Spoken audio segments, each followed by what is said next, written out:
So, this one's going to be about meditation, because it's a topic that's really interesting to me. And in the past few months, I would say, and maybe even year, I haven't been able to talk about it as much as I would like to have, just because I didn't have all the information and I didn't have all the knowledge for doing that.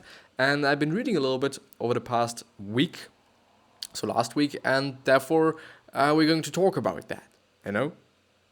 So see you after the intro.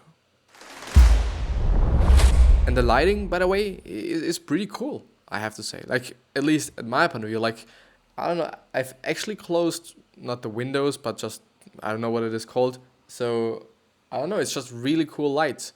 And I don't even know why I'm just bright on one side, because it's closed, as I said, and whatnot. But yeah. With that being said, hello, welcome back to the next episode of the Self-Development with Tactics podcast. And I'm really pumped for this because I initially actually wanted to talk about meditation, and then I thought like, well, maybe I should just go through another article on finances and whatnot. But then I decided like, no, meditation is something really important and probably also something that a lot of people are interested in. But something that I do have to point out is that if you do not have the time for going through this 30-minute and even 40-minute video, please consider going down in the description and checking out the podcast, because this exact episode is actually also available as a podcast, which means audio-only version, which means that you can just listen to it, which is something that's like pretty cool at my point of view, because you can consume this episode in a way more efficient way because you're able to do something simultaneously, like cooking, like eating, like whatever, running maybe, for example.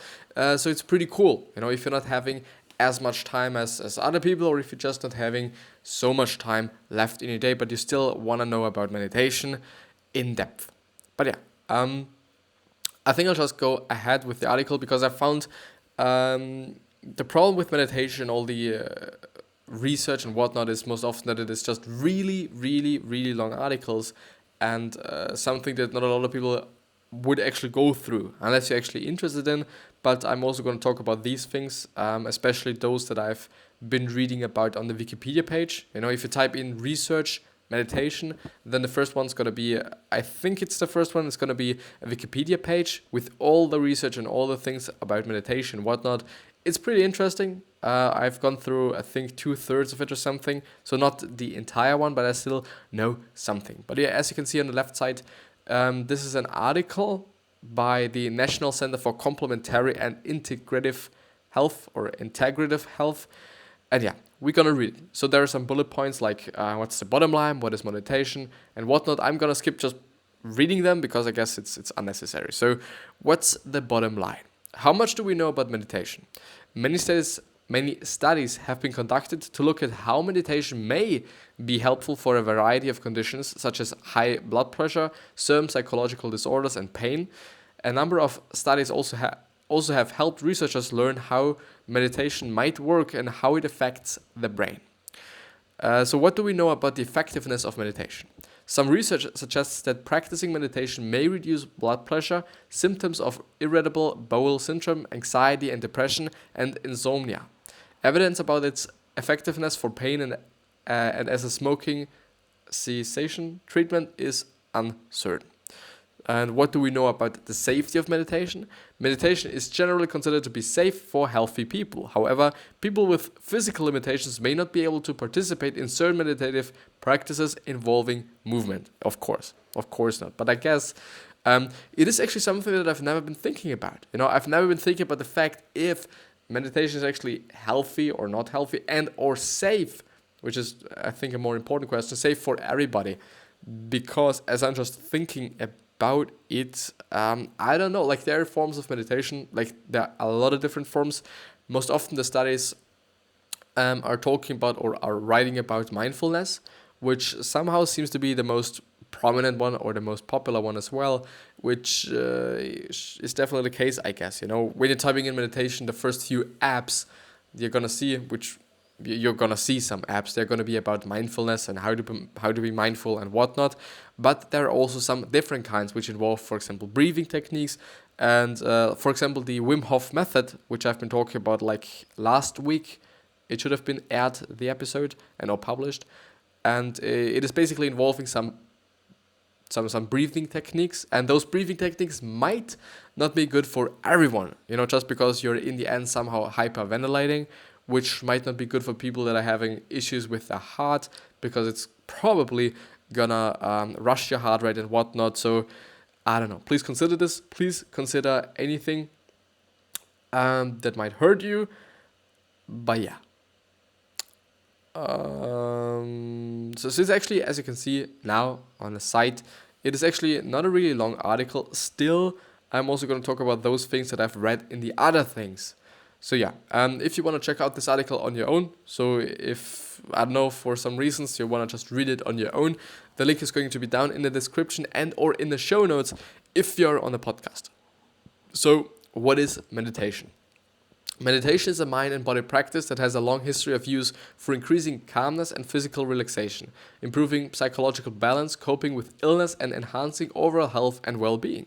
Mind and body practices focus on the interactions among the brain, mind, body, and behavior. A new report based on data from the 2017 National Health Interview Survey, NHIS, found that US adults' use of meditation in the past 12 months tripled between 2012 and 2017 from 4.1% to 14.2%. The use of meditation by US children aged 4 to 17 years also increased significantly from 0.6% in 2012 to 5.4% in 2017. There are many types of meditation, but most have 4 elements in common: a quiet location with a few distractions as possible, a specific comfortable posture, sitting, lying down, walking, or in other positions, a focus of attention, especially chose the word or set of words, an object, or the sensation of the breath, and an open attitude, letting distractions come and go naturally without judging them, without also forcing, I have to say, because most often something that I've seen, especially in the days where I have been doing 2 types of meditation, so the Wim Hof method and my normal kind of mindfulness meditation type of thing, I have, when I'm doing both types of meditation, then most often I feel like, okay, because the Wim Hof method was always the first one, because I was always been doing this before I went into my cold shower, because this is actually kind of the technique and or the strategy.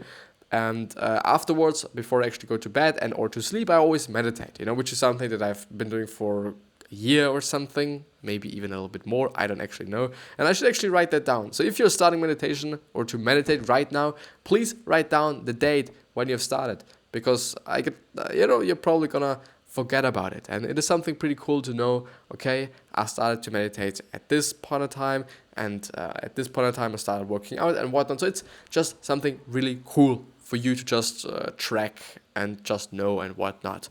But I most often seen that the second meditation wasn't nearly as good as I used to have it.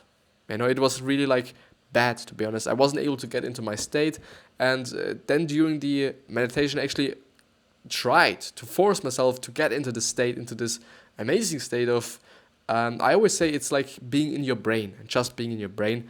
And I don't know actually how to describe it, but most often I've seen that I wasn't able to get into the state, at least not as easy as used to, or as I was used to get into it. But yeah, what the science says about the effectiveness of meditation.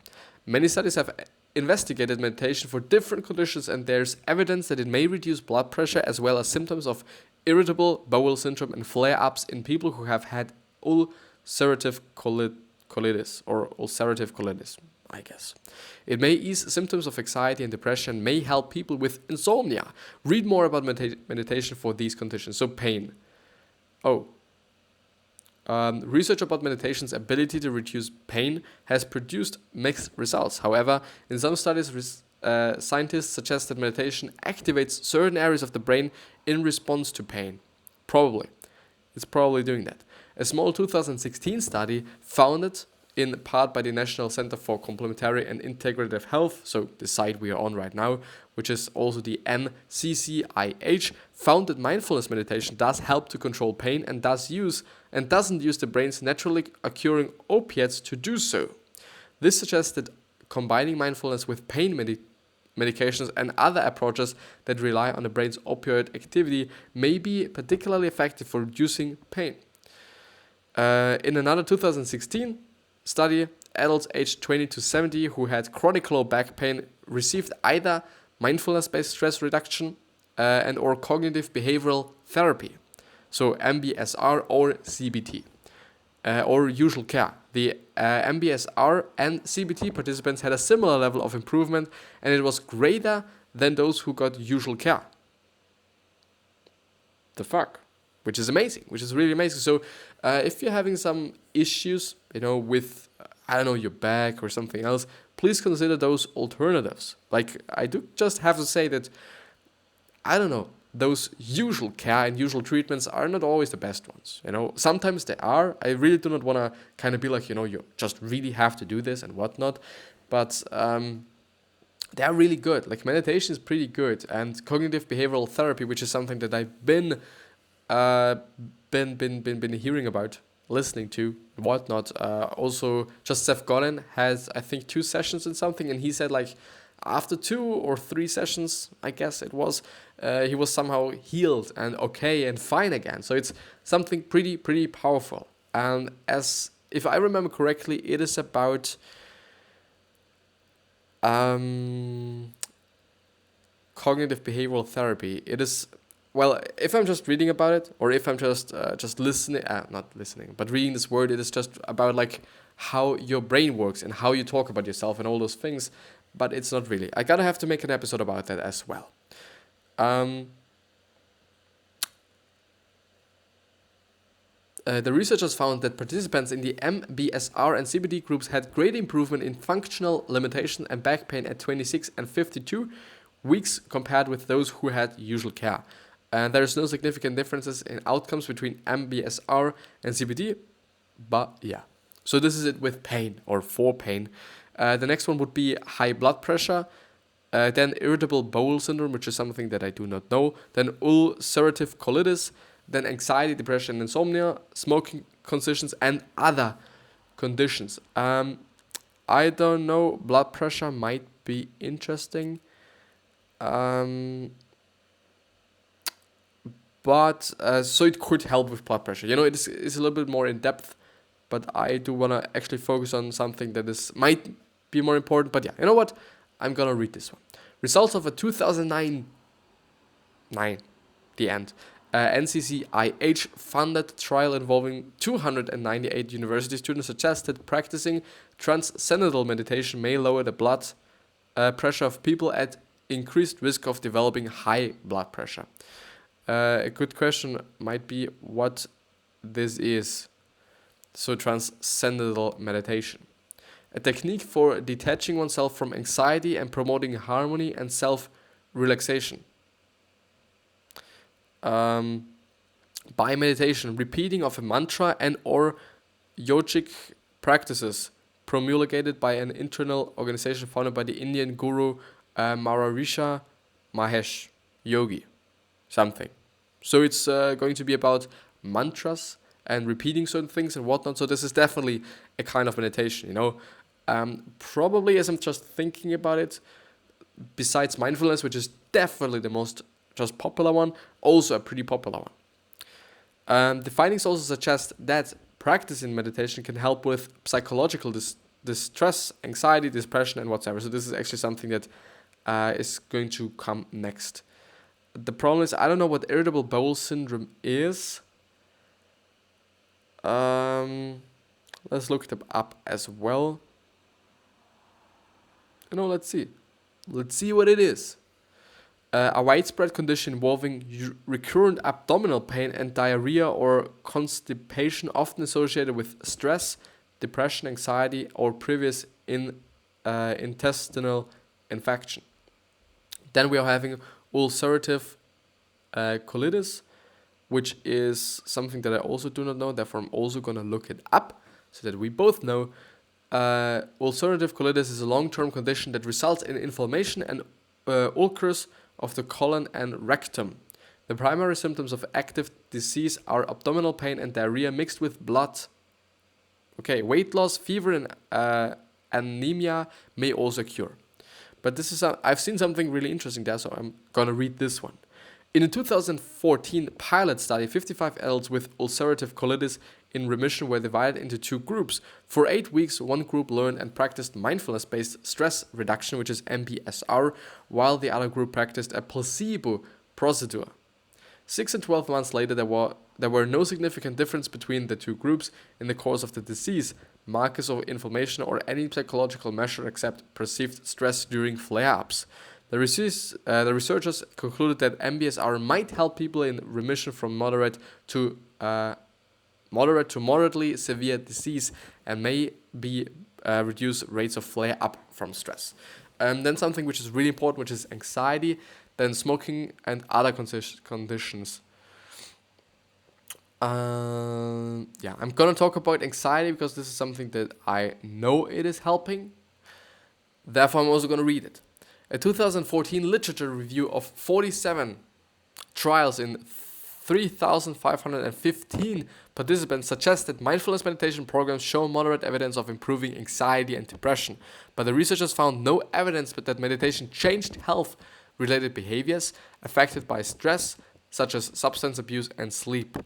A 2012 review of 36 trials found that 25 of them reported better outcomes for symptoms of anxiety in the meditation groups compared to control groups. In a small NCCIH-founded study, 54 adults with chronic insomnia learned mindfulness-based stress reduction, a form specially adapted to deal with insomnia, or a self-monitoring program. Both meditation-based programs aided sleep with MBTI, blah, blah, blah, blah, blah. But yeah, something that's also very important is meditation and the brain. So how it actually is, I guess, working with the brain, what it does, and those things. Some research suggests that meditation may physically change the brain and body and could potentially help to improve many health problems and promote health behaviors. This is something that I've also been reading about, and to go a little bit into depth, it is about, I think it was about the prefrontal cortex to one degree, but definitely it was also about the areas in your brain that are just there for anxiety, feeling bad, negativity, and all those things. And it seems to be the case, so it may be the thing, that those areas shrink because of meditation, and the other areas that are for certain other things grow then, because I don't know, as I'm just thinking about it, I don't remember this part as well if there's something growing, but I guess there is something growing, because I don't know if there's something declining. I don't think that it would actually be somehow good to some degree somehow, as I think about it, but I don't know, but it definitely somehow does something to your brain, or it seems to be the case that it does that. But there's actually a little button that is going to talk about it a little bit more. So in a 2012 study, researchers compared brain images from 50 adults who meditate and 50 adults who don't meditate. Results suggest that people who practice meditation for many years have more folds in the outer layer of the brain. This process, called gyrification, so it's G-Y-R and then fication, may increase the brain's ability to process information, which would be something really amazing. A 2013 review of these studies suggests that meditation may slow, stall, or even reverse change that take place in the brain due to normal aging. Results from a 2012 NCCIH-founded study suggest that meditation can affect activity in the amygdala, a part of the brain involved in processing emotions. Yeah, this is actually what I've been talking about. And that different types of meditation can affect the amygdala differently, even when the person is not meditating.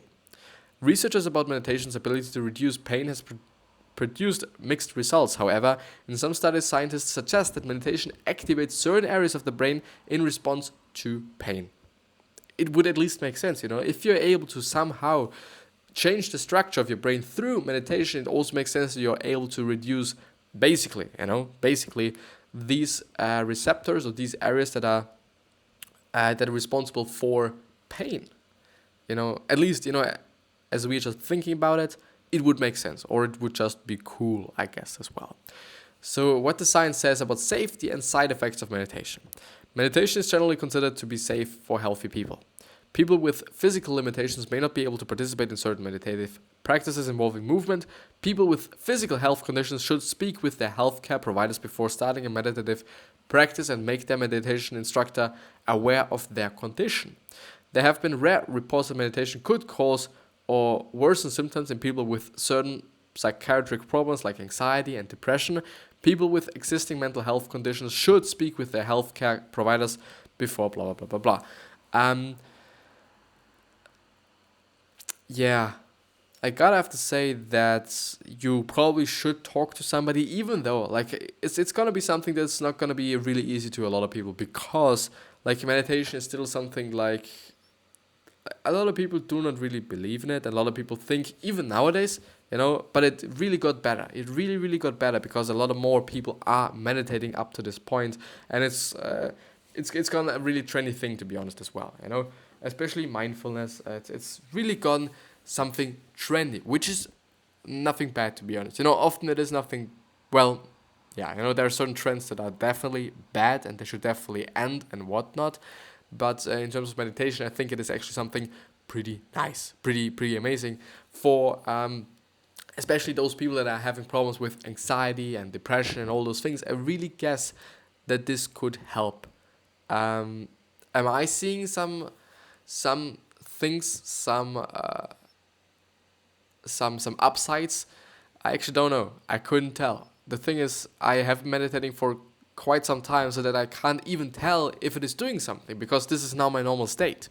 I don't know how I could feel when I'm doing something differently. Something that, I think focus definitely can improve, because you focus on something very specifically by, and then actually kind of, the thing is, when I'm meditating, I'm normally listening to some podcast from Seth Godin or by Seth Godin, because I do think that his voice is really calming, and also the topics that he's talking about are pretty nice, pretty fucking nice. Before I've been doing this, I've been using Headspace, which is an app and also a website. You can just also use it without the app, just on the website, which is something really cool if you're not having as much space on your phone. If you're not having a lot of space on your phone. But I've been using this, which is some guided meditation, which also really helped. But now I'm just only sitting there and listening to Seth Godin talking about something while I'm getting in this particular state. I've been often thinking about whether it is actually a good idea to do that, or if I'm actually kind of declining my ability to meditate by just listening to some podcast and whatnot. But the thing is, then I'm not concentrating on my breath actually, but I'm concentrating on what Seth is talking about. I'm just really, my whole focus is on Seth then somehow, which is then also the only thing that I somehow feel is there. I do not really feel my own body then. I do not even want to say that it is just there. I don't want to say that it is like some sort of an out-of-body experience, because it is definitely not. I'm not seeing myself. I'm not just dreaming and whatnot. But I definitely feel that I'm just concentrating on something really, really heavily, and then not feeling anything else but this certain thing that I'm concentrating on, which is really amazing, which is a really, really interesting and great state, I have to say. But maybe to finish it up a little bit, there you can see, the first one is the Wikipedia article, and then there is a Harvard article, and then there is the article that we went through just before. But Science Daily is also a pretty cool site, and a site that I've also went on or been on. But yeah,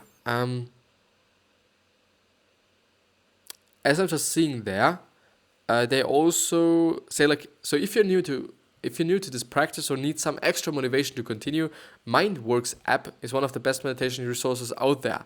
MindWorks offers a broad variety of mind talks and guided meditations by renowned instructors from around the world, as well as inspiring daily cup contemplations, fresh pertinent blogs, and much more. Get started with a 40-day instruction and enjoy the journey. Just gonna check this out because maybe Oh, I see. I'm on the MindWorks site. What if best meditation apps? So maybe this could help you as well. This could really help you as well. Best meditation apps of 2019 by Healthline. I am not always the biggest fan of Healthline, even though they say like, okay, we are all evidence based and whatnot and so forth, and I don't always believe in it, to be honest. I don't know why. I can't tell why, but like, yeah. The first one is the Mindfulness app, which has a 5-star rating on iPhone. It seems to be the case. Meditation beginners and gurus alike will find lots of options with the Mindful app. A few day guided practice and introduction to mindfulness helps you get started, and timed guided or silent meditations from 3 to 30 minutes will suit your busy lifestyle. Then Headspace is the other one for free with optional in-app purchases, which is also the case for Headspace. Find calmness, wellness, and balance in your life with this app. Guided meditation and mindfulness techniques for daytime use before bed. Try any of its 10 new sleep music tracks or 16 nature soundscapes. Something new. I haven't seen that. I haven't actually seen that. Then Calm. The award-winning app has calming exercises, breathing techniques to help you relax, and even a Calm Kids section with meditations for kids between 3 and 17. The new sleep stories section features a great mix of voice talent. You may recognize actors Matthew McConaughey or Jeremy Flynn to lull you to sleep. Budify, which costs something. So all the three, including Calm, have been free or were free. Then we have Budify or Budify. I guess it's from Buddha. With more than 200 meditations, the Budify app teaches you how to reduce anxiety and stress, promote sleep, and manage difficult emotions. Practice mindfulness exercises with categories suitable for everyone, for whatever you're doing, traveling, at work, waking up, eating, which is also the case for Headspace. There are certain categories for walking even, and all those things, which is pretty cool. Then we have Sattva. Sattva draws from Vedic principles of meditation and features meditations, chants, and mantras delivered by sacred scholars. Simple, authentic, and deep meditations begin at 6 minutes in length, and users can get goals to slowly extend their practice. You can also track your progress with the meditation journal and browse through collections and playlists designed to inspire your senses or sessions. But I don't know what Vedic principles is. Vedic means Veda, language of the Vedas, an early form of Sanskrit, blah, blah, blah, blah. I'm gonna look that up really quickly so that we know what it is all about, but nothing. Let's Google it, because I kind of feel like that some person on the technique Vendic path meditation. I do just want to have a really, really quick look on how and what it actually is. What it actually is, because it might be something pretty cool, and it might also be chanting, listening to waves, sitting super still for long periods of time in uncomfortable positions, vegetarianism, throwing away all your things, a religion, a big time commitment. It is something pretty crazy. Okay, I'm just moving ahead with the apps. Right? The next one is Stop, Breathe, and Think. Meditation recommendation on this app are based on your emotions. Use the app to help identify how you're feeling and what not. It is also free. Insight Timer. More meditation is practiced on Insight Timer than everywhere else, and the app has 10 or more free guided meditations added every day. Browse thousands of guided meditations to begin building a simple daily habit, jump into discussions groups in the community, and so forth. And it has actually pretty good ratings. Then we're having 10% Happier.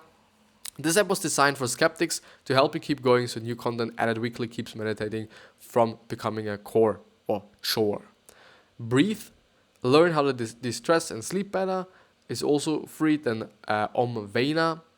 So I'm also going to link down this article in the description so that you can check it out as well. Simple habit, is also one. I'm not going to read everyone because it would just take way too much time. Meditation and Relaxation Pro, which is the last one, which is like for free, even though it's a pro version. So I'm going through all of them, the mindfulness app, Headspace, Calm, Budify, Sattva, Stop, Breathe and Think, Insight Timer, 10% Happier, Breathe, and Omvena.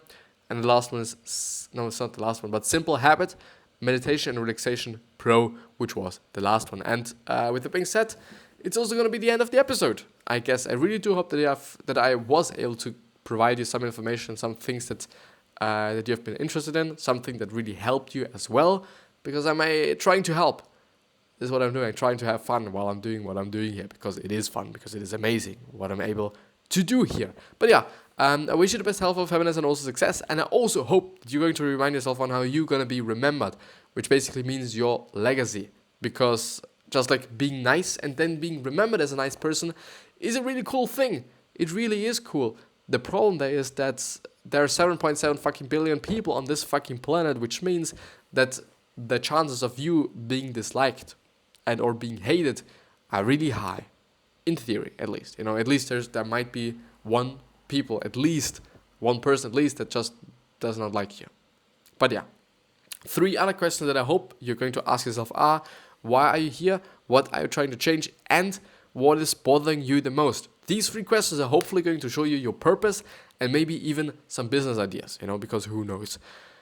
And yeah, rate the podcast, rate the YouTube video if you've liked it. And if you loved it, then please just follow me on other social media sites and subscribe to the podcast and the YouTube channel so that you do not miss out on any good, great episodes, information and value.